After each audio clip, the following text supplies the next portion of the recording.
Mila grabbed the vial of her own blood, knowing that her unique immunity was the only weapon left. She hesitated for a moment, then injected herself, allowing the virus to course through her veins. Then, with a shaking hand, she released her blood into the system. In the midst of the chaos, Marcus finally realized what Mila was doing. His face twisted with fury. "No, you can't do this. You don't understand what you're destroying." But Mila was already too far gone, her blood now circulating through the compound's air filtration system. The lab's walls shuddered as the virus began to break down, the infected slowing and falling to the ground. However, the new strain was still active. Marcus, desperate to stop the procedure, turned toward Mila, his eyes filled with madness. "You think you've won," he growled, his body twitching unnaturally as the virus began to take hold of him. "I was only ever a tool for something much bigger." In his final act of defiance, Marcus lunged at Mila. But before he could reach her, Ellie and Jake fired simultaneously, their bullets striking his chest and neck. The once human scientist collapsed to the floor, convulsing in pain. But then, the worst happened. Marcus's body began to change. The virus had mutated him, faster than anything they had seen before. His limbs stretched, bones cracked, and his skin tore apart as he transformed into a grotesque, monstrous version of himself. His eyes glowed with an eerie, undead light as he snarled, now more monster than man. The lab had become a battleground once again. Mila watched in horror as Marcus transformed into a hideous creature. He was no longer the man she had known, he was something far worse. With one last, desperate act, Mila collapsed to the floor. The virus had begun to take its toll on her, but she had done it. Her blood had neutralized the virus, and now it was spreading. The infected were slowing down. The virus was dying, but Mila wasn't going to survive. The energy drained from her body as she fell unconscious, her breathing shallow. "No!" Ellie screamed, rushing to her side. "Mila, please." But Mila didn't respond. She had given everything to stop this nightmare. She had saved them all. Marcus, now fully transformed, howled with rage and charged at Ellie and Jake. His form was barely human anymore, his limbs elongated, his teeth sharper, and his eyes crazed. Jake and Ellie fought with everything they had, but Marcus was too powerful, too fast. He was a new breed of zombie, stronger, more intelligent, and far more dangerous than anything they had faced before.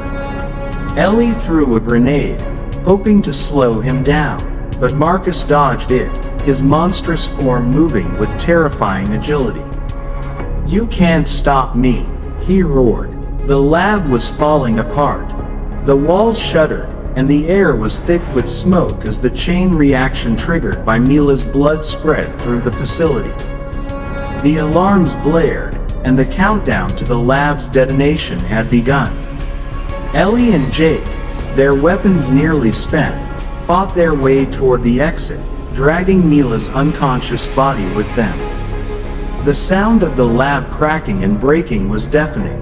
As the group reached the final exit, the lab exploded in a massive fireball, sending shockwaves that nearly knocked them off their feet. They barely managed to escape, the heat of the explosion licking at their heels. The world outside was dark, silent, and uncertain.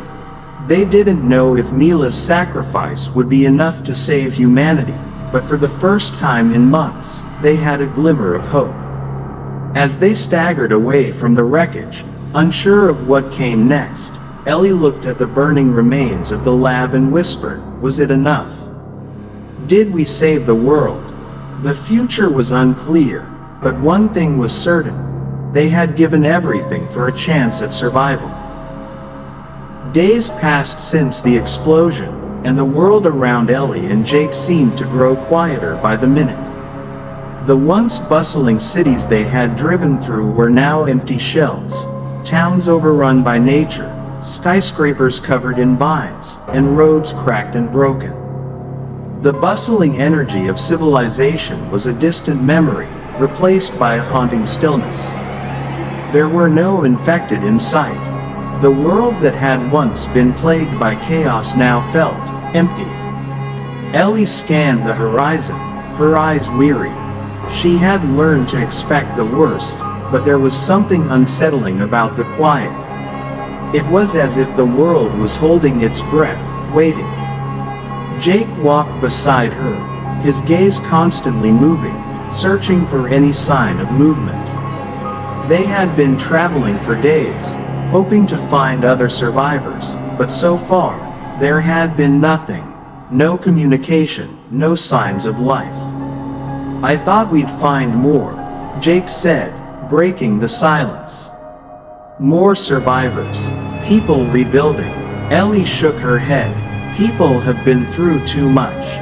Some will survive, but not many. We're not the only ones trying to survive." "But," she paused, her voice trailing off as she considered the wreckage they had left behind. "There's nothing left here but ruins." They stopped in a small town, one that had once been thriving. The streets were now overrun by weeds and wild animals. Windows were broken, doors left ajar.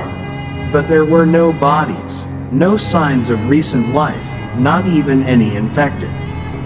Just silence. They spent the next few days cautiously exploring, searching for any sign of human life. They came across a few abandoned shelters, makeshift homes where survivors had once lived. But there was no one left. No answers. Then, on the fourth day, they found a sign. A small group of survivors had left a message scrawled on the walls of a crumbling church. "We're trying to rebuild. North. Come find us." The message was crude, hurried, but it was something. It was hope. As they followed the directions, Ellie and Jake grew more cautious. Were these survivors trustworthy? Could they rebuild with what was left? There were too many questions, and no answers. Still, they pressed on. When they finally arrived at the location, they found a small group of survivors holed up in an old farmhouse. There were children, older people, and young adults, all living together in a fragile community. They had fortified the farmhouse with makeshift barricades, scavenging for whatever supplies they could find. The leader of the group, a woman named Sarah, welcomed them with a mix of caution and relief. "We thought we were the last ones left," she said. "But if you're here, maybe there's still hope." Over the next few weeks, Ellie and Jake worked alongside Sarah and the others, helping to reinforce their defenses and gather supplies. They had made it this far. Together, they began the arduous task of rebuilding. There were moments of joy, a shared meal, a laugh, but it was always tempered by the loss. They didn't talk about it often, but everyone knew the truth. The world had changed. It was different now, and the stakes were higher than ever. One evening, as the sun set, casting long shadows over the farmhouse, Ellie and Jake sat together on the porch. The air was warm, the only sound the distant calls of birds. "We can't give up," Jake said quietly, looking out across the land. "We can't let everything Mila, Dry, Collins, and the others died for be in vain." Ellie nodded. "No matter how much we've lost, no matter what happens next, we have to rebuild. For them, for the world, we owe it to the people we lost, and the people still out there." They made a pact that night, a vow to do everything they could to rebuild, to give humanity a chance at survival. They would honor the dead by forging a new world from the ashes of the old one. That night, after the others had gone to bed, Ellie sat at a small desk in the corner of the farmhouse, a journal open in front of her.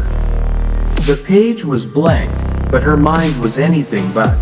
She picked up a pen, her hand steady, and began writing. The world as we knew it is gone. The infection, what started as a biological weapon, spread like wildfire. Millions died, and we lost so much. I've seen things I can't unsee, and I've felt pain I can't put into words. But we are still here. We are still fighting, and we will rebuild. She paused, the words heavy on the page. She had to write it down. She had to document their story, not just for herself, but for anyone who might find this one day. Mila sacrificed herself. She gave everything to save us, to stop this madness. We owe it to her, and everyone else who fell, to keep going. To build something new from the ashes. As she wrote, she heard a faint sound, a shuffle, low and haunting. She paused, pen hovering above the paper. The sound was distant, but it was unmistakable. Ellie stood up, eyes darting toward the window. "Jake," she whispered, her voice tight with sudden tension. Jake was already by her side, his weapon in hand, looking out into the shadows of the surrounding fields. They both heard it now. Footsteps, slow and shuffling, just beyond the light. "Stay here," Jake said quietly, his voice a command. Ellie nodded, but she couldn't shake the feeling that something was wrong. She peered through the window, her breath catching in her throat as a figure emerged from the darkness. It was hunched, moving slowly, its gait erratic. At first, Ellie thought it was one of the infected. But there was something different about it. It wasn't attacking. It was just waiting, watching. Ellie's heart pounded in her chest. The infection wasn't gone. It hadn't disappeared. Not completely. As the figure shuffled closer, Ellie's grip on her pen tightened. It wasn't over. The infection hadn't died. It had just evolved. And with it, the world was still in danger.